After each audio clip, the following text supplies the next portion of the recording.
When a white nationalist goes on a killing spree in Christchurch, New Zealand, everyone is shocked because these kinds of attacks are extremely rare. But Islamic terrorist attacks are so common that no one is ever surprised by them anymore.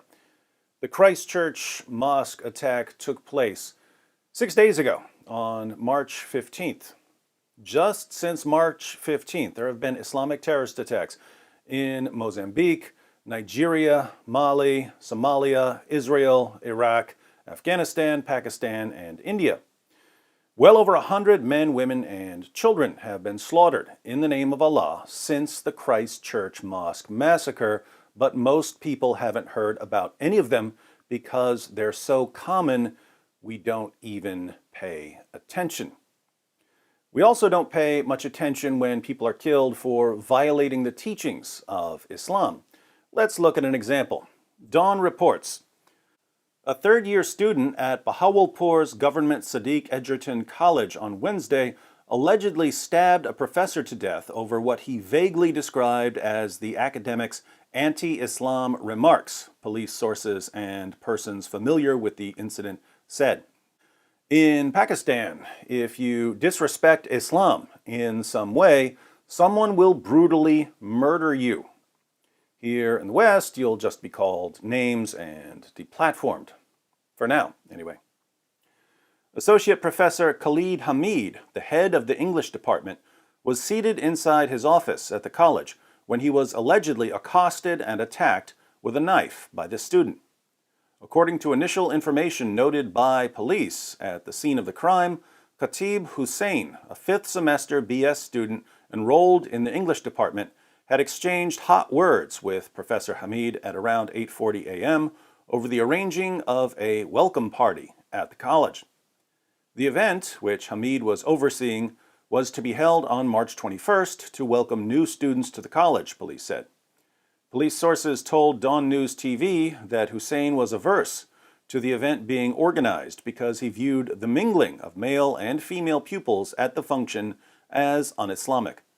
Following an argument, Hussain stabbed the professor in the abdomen and head, police said. Hameed was taken to the Bahawalpur Victoria Hospital, where he succumbed to his injuries. Now, here's what's interesting. Attacks like the Christchurch Mosque massacre are being used to silence critics of daily Islamic terrorist attacks. If you spoke out against any of the Islamic attacks that occurred over the past 6 days, you heard from Muslims who said, "You see, this sort of criticism is what led to the shootings in Christchurch. People like you are getting Muslims killed." This is extremely disturbing. Jihadis who are killing people in Nigeria and Somalia and Israel and Syria and Iraq and Afghanistan and Pakistan and India are having their attacks shielded from criticism. If you draw attention to Islamic terrorist attacks, you'll be blamed for attacks against Muslims, so you just don't draw attention to Islamic terrorist attacks. So now there are two layers of terrorism. Jihadis slaughter unbelievers in the name of Allah in order to terrorize people into not resisting Islam. But if you speak out against the jihadis, you'll be terrorized by Muslims who aren't killing anyone, but who will accuse you of trying to get Muslims killed by speaking out against jihad. So, terrorist attacks by Muslims are used to spread Islam and silence critics, and terrorist attacks against Muslims are used to spread Islam and silence critics. No matter who the terrorist attacks are aimed at, they're used to propagate Islam. No ideology has ever used terrorism more successfully than Islam.